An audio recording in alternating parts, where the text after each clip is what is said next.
Politics and a little bit of lifestyle heading into the weekend here in the 4 o'clock hour. Hearing of some snow in the forecast. If you're out there, please be careful heading into the weekend. But want to kick off with a big story today that actually took place last night. This was the Women's Caucus, the newly formed Women's Caucus, holding a nomination meeting last night at Democratic Party headquarters that ultimately had to be held elsewhere. Now I've got Pawtucket City Councilwoman Meghan Kallman around the corner. Meghan, come on in and talk with us a little bit about what happened. Thanks for joining today. Good morning. Thanks for having me. I know it's been a busy 24 hours. It has. Since what transpired, because you thought last night you were going to go to the Democratic Party headquarters, have this nomination process meeting and the interviews, but that got derailed. Talk with us a little bit about what happened last night. Right. Sure. So what happened last night was we got to the headquarters. We started interviewing candidates for executive roles. What we were originally trying to do last night is interview a whole bunch of really impressive women who had run. We were going to figure out ultimately an endorsed slate of candidates to lead the caucus going forward. This was a meeting only of the nomination committee of the caucus, so we had, I think, 1 or 2 interviews, after which time the Kevin of the Democratic Party, who's the CEO of the Democratic Party, I don't know what his title is, director, I guess. And he came in and he pulled out Senator Golden, and she, they went out and they had a conversation. She came back in, and he came in and he said, "I would like for a staff member to be here in this room with us." And so this was mid-process. This was mid-process. Had already begun. We'd already begun. We were probably 25 minutes into it, and we demurred and we said, "No, this is a meeting that is only open to members of the nominating committee." We went back and forth for about 10 minutes. The story about why they needed a member of the staff changed a couple of times during that 10 minutes.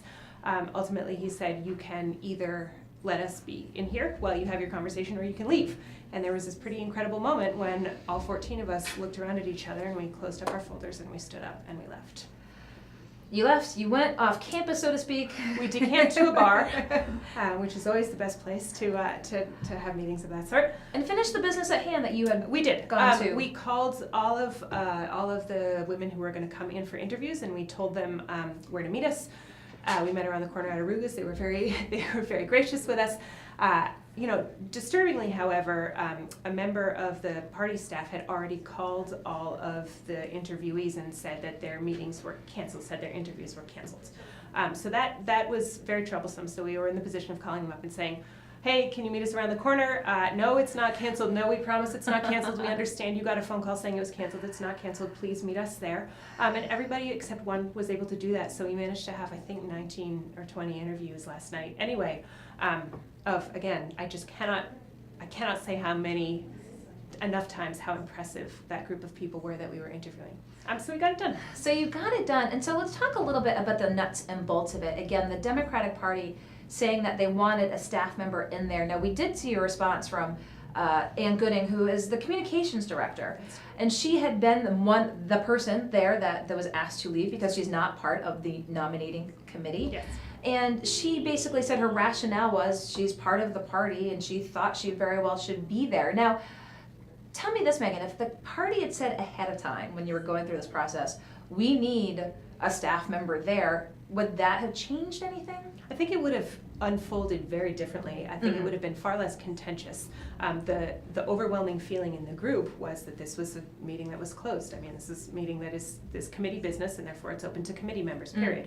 And had this concern surfaced earlier, there may have been a way to resolve it that was different than what happened.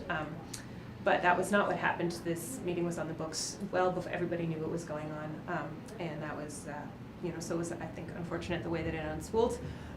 But the committee was very clear that this is our jurisdiction, that this is, we are here to do this business, and we don't need to be supervised. A group of women particularly don't need to be supervised in order to make sure that we have sufficient integrity. I mean, I will underscore that there were 3 elected officials in that room, and then 11 other people who are just consummate professionals and good representatives of their communities in one capacity or another. So one of the objections that we heard is that there have been concerns about the integrity of the process, which is a statement that I find deeply offensive, also, which I believe to be entirely unfounded. And frankly, in the climate right now that we are living, right, with women coming forward all of the time and saying, political spaces, social spaces, work spaces are really fraught for us. That, you know, it seemed like exactly the wrong reaction. So it was a very fraught evening last night following what had transpired. Did you think it was overreach for the party to take the liberty to call candidates and cancel interviews? Yes, I do. They were our interviews, and they were interviews that had been facilitated by the caucus, and that was caucus business that we were doing, and that to me was quite disturbing. It felt underhanded, and you know, but again, we were able to get the business done that we needed to get done. There was a really incredible show of unity from the women in the caucus at that moment. There's a lot of different ideas, a lot of different personalities in that group, and yet overwhelmingly we had each other's backs, and off we went and to the races. And again, we did what we set out to do.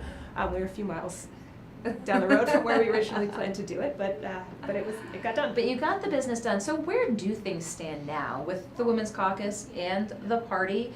Do you foresee conversations moving forward to sort of mend some bridges? Do you just see the Women's Caucus perhaps saying, okay, we'll just keep charging ahead and maybe have sort of off-campus meetings, if you will? You know, where do things stand? You know, I think what has been made clear in the past couple of months, not just in Rhode Island but nationally, is that the Democratic Party has a lot of rifts in it, and we need to be doing some serious work to heal that.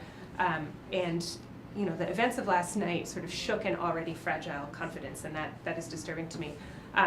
But you know, I'm a Democrat. I'm a proud Democrat. I'm a progressive Democrat. I've been a Democrat my entire life, and this party we need to come together on messages of inclusion, and that inclusion includes obviously women's issues. Part of what was disturbing to me about what occurred last night is that the Women's Caucus came together for a specific purpose, which is to advocate for the needs of women in Rhode Island, and women Democrats, and that. You know, so sort of the events underscored to me why we need this caucus, which is to advocate, you know, for the specific types of issues that circumscribe women's lives, and not to disregard them, and to pay close attention to them. We don't have to look too far back in our state history to see the DiLorenzo scandal was another example of the Democratic Party not initially absorbing the needs and the wants of women, and so I think as a party nationally and also locally, we're doing some reckoning with what it means to be a Democrat these days. And I'm sure today you've seen a lot of reaction, and maybe the ones you've seen in social media that have said, oh, well, it's part of the Democratic Party, they should have let them in, or they were at the Democratic headquarters, they were at their house, why would they not think that? But it really comes down to procedure, does it not? What's written in bylaws, that who's allowed in these particular meetings. Yeah, and we have bylaws. We went through a bylaw creation process. It was a long one, it was an arduous one, it was a very transparent one. Those bylaws are online, they're accessible. And the creation of that committee, of the nomination committee, was intentional. It's articulated in the bylaws, and nobody besides that nomination committee was invited into that meeting. That's the end. I mean, we don't vote with our spouses in the room, and it's not because we don't love our spouses. It's because the job of us voting is to vote, you know, according to our own consciences, at least. So we're an independent committee within that, and that was our purview. And so I say what's now with the party, but what's now with the caucus? You've had the nominating meeting. What's the next steps in the time frame? The caucus is going full steam ahead. We have a meeting on January 8th, at which time we will present our endorsements, and then the caucus as a whole will vote on leadership of the caucus later in January. The date of that is still up in the air, has yet to be set. But we're going ahead according to schedule. We're perhaps a little bit delayed because we had intended to be able to vote among ourselves last night for our endorsed slate, and that didn't happen. But more or less on schedule. And you know, again, it's as clear to us now as it has ever been that the caucus is an important part of democratic life here, and that we need to continue to support it and strengthen it. And you talk about the announcements of all the elections being announced at the end of January, but then how often do you envision the caucus convening, discussing issues, making those decisions amongst the caucus? Well, we, you know, as a new body, we're making you know, some of these things we have to write as we go along, right? Including something like the bylaws, which we did as we went along, as they were needed. So I think some of that is still to be seen. It is, I will tell you that it is an incredibly committed, collaborative, thoughtful group of women who are participating in the caucus, and I'm really excited and proud to be a member of it, but really excited to see where it goes and sort of what we're able to put our support and our advocacy behind, in not just this year, but going ahead. So I know you've got a very busy schedule today, and I know you do have to take off for another meeting, but as we let you go out of the studio here, folks who might have read about this or seen this that might not be in the political world, but might have seen it from a more sort of 10,000 foot level, what would you like them to know about what transpired and why it's important that folks know what happened? I think it's incredibly important that we respect women's voices and women's organizing spaces, particularly when they are transparently structured and part of a larger organ. To me, that's the most important piece, is that women are creating spaces where they can advocate for their needs, and it is the role of us as Democrats with democratic values to be supportive of those spaces. Well, I appreciate you taking the time to come in. As I said, I know it's been a very busy 24 hours, and it's still going for you. I've got to let you go off to your next meeting. So Meghan Kallman, thank you very much for coming in, Councilwoman. Well, I'm sure we'll talk with you soon. Take care. Okay, take care. Pawtucket Councilwoman Meghan Kallman was at the Women's Caucus last night. When they left the Democratic headquarters over having a staffer there in the nominating committee or not. Now, Meghan has said that the nominating committee is an autonomous body and that a staffer from the party was simply not allowed. The Democratic Party did shoot back. That was Ann Gooding, the communications director, who was in fact the staffer there last night that was asked to leave. You can see her statement on GoLocal as why she believes she had the right to be there last night. As we've reported, they ended up elsewhere to finish their business at hand, but I'm sure we'll see more from the Women's Caucus moving forward, so I appreciate Councilwoman Kallman coming in today to give us a little bit of the inside scoop.